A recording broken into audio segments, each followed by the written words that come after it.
Guys, let's move over to the co-main event. Some great action took place there. Shavkat Rakhmonov secured a future title shot, one that was already his. So respect to him for fighting Ian Machado Garry when it was really supposed to be Belal Muhammad at UFC 310, right? So he secures a future title shot against Belal Muhammad after defeating Ian Machado Garry. Were y'all impressed? Hopefully no one gets too insulted that Shavkat didn't finish a fight for the first time in his pro career. Let's hear the reactions from the crew. Matt Wells, go react.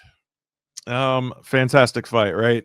You can really tell why both of these guys were undefeated coming into this fight.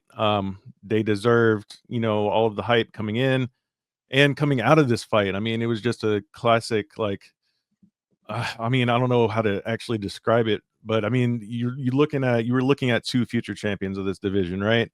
Guys that are going to be at the top of the division for a very, very long time. And you're really coming out of this fight. You really didn't feel like either guy lost a step or necessarily really gained a huge step over the other guy either. But I will say you have to kind of look at this fight a little bit differently now if what Daniel Cormier revealed ended up being the case, right? Because he said that Shavkat fought with a torn ligament, and that really affected the fight, right? Obviously, if you're coming into a fight that injured, that's going to definitely affect your performance in some way, shape, or form, right? But I mean, taking the fight at face value for what it was fantastic. I mean, you got to give Gary credit, for getting that choke sunk in and really giving everybody a good scare, late in the fight, right? But all in all, like, you can tell that these guys were familiar with each other. Like, you could tell early in the fight that, hey, I'm familiar with your movements. Like, we've trained together. We know what we're kind of looking for. But I was thoroughly entertained for all 25 minutes. And I mean, you couldn't really ask for much more outside of a finish, which we nearly got from Gary. Matt, to clarify, I didn't know about what DC said. Are we talking knee, ankle, hand? Where was the ligament injury? Did he allude I to actually didn't see which ligament he said, but Okay. It was I just saw MCL. MCL. Yeah. Okay, yeah, there you go. So Yeah. that's obviously a big thing, right? In your knee, Yeah. like, that's going to affect your movement. That's going to affect your ability to engage and get takedowns, things like that. Push off in your striking. That affects a lot, man. But it was hard to tell that he was injured because it was just that good of a fight. In the chat, Harsh Truth 711 says, no disrespect, but that was not a big win for Shavkat. The guy literally just clinches you along the fence to a decision, or until he tires you and forces you to make a mistake. I mean, Harsh Truth, didn't I just point out that was the first time he went to a decision? So he doesn't do that often. That's not what the guy does. And finding out that he had an injury, maybe that might take some of your harsh truth off your comment. But Nolan, what were your thoughts? What was your reactions to this fight? I think both guys' stock moved up again, like in the main event. Yeah, I totally agree. I think we were spoiled with that one. It's not very often that we kind of get a fight that almost it's about as close to a title level fight as you can get. Like, two guys that probably in other circumstances the UFC would not have booked this fight, right? Like, the guys' records, the promotability. They were guys that were building, contenders that had built to a point that they were close to a title fight. So just a really good matchup. We lucked into it a little bit, unfortunately for Belal, that he had his injury. But for me, I honestly feel like I learned, Shavkat kind of solidified what I knew about him, but I feel like I learned a lot about Ian Garry. I mean, the takedown defense, the fact that he almost submitted him there at the end, like, my brain would have just exploded if that happened. So he answered a lot of questions about his grappling. Good for him. I think his attitude afterwards, I know everybody kind of had their opinion on it, but he's certainly not crushed by the defeat. And I think people are excited to see him fight again.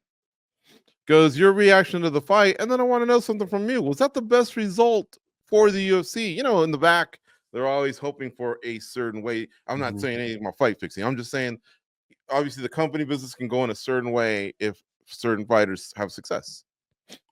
Well, I mean, first off, the fight itself, to me, that was more chess than checkers, right? Every fight's different, and I thought we played checkers a lot that night. It was a lot of fun.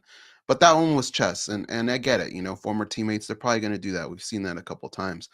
I obviously am impressed by Shavkat and what he's been able to do, but I was equally impressed with Ian Garry in the way some of the things that he was doing in that fight. It really didn't feel like that much of a loss for him. I feel like he can rebound from this very easily, but he showed so many improvements, and who didn't spend that last round showing off their double chin, right? Like I was Chuck Liddell in it the whole time during that watch along. I mean, it was exciting, dude. So I really, really like that.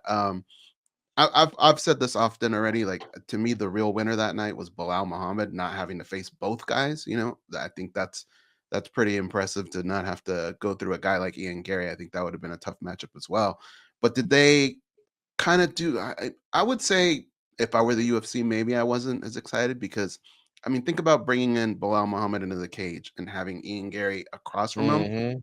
Mhm. The look that they're going to give each other, the smack talk is going to be way different. It's just a kind of this respect that we have for Shavkat.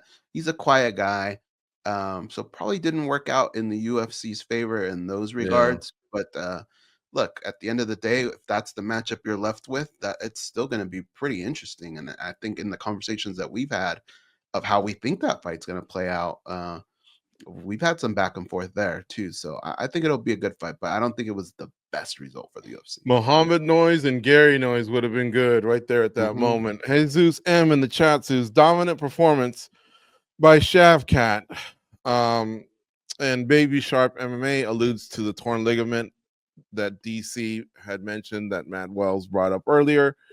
Keyshawn Wilson, though, however, says Shavkat lost, shaking his head. He says he was in the building. Robbery.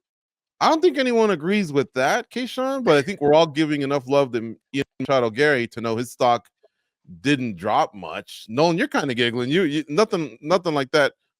No, I ever entered your mind. appreciated That was a robbery. I appreciated your subtle shade on that one. Look, if that was a robbery, then Volkov must have been Ocean's 11 or something, right? Like I don't see that at all. We'll get to that. We'll get to that. What's next for Gary, Nolan? Machado. It's tough, man. Yeah. I mean, the good thing about that division is that there's always, there's a good amount of names, and there's a lot of right now. There's a lot of contenders that aren't really booked, right? You got Sean Brady, you have Kamaru Usman if he fights a welterweight again. You got Jack Della Maddalena. So I don't know, man. I think maybe taking some time off, just kind of resetting a little bit, processing a loss, but. I guess we got to see who's there. I know that the Brady fight was one that was kind of talked about seemingly behind the scenes a little bit for that Tampa card. So maybe the UFC would circle back there. Yeah, I like that.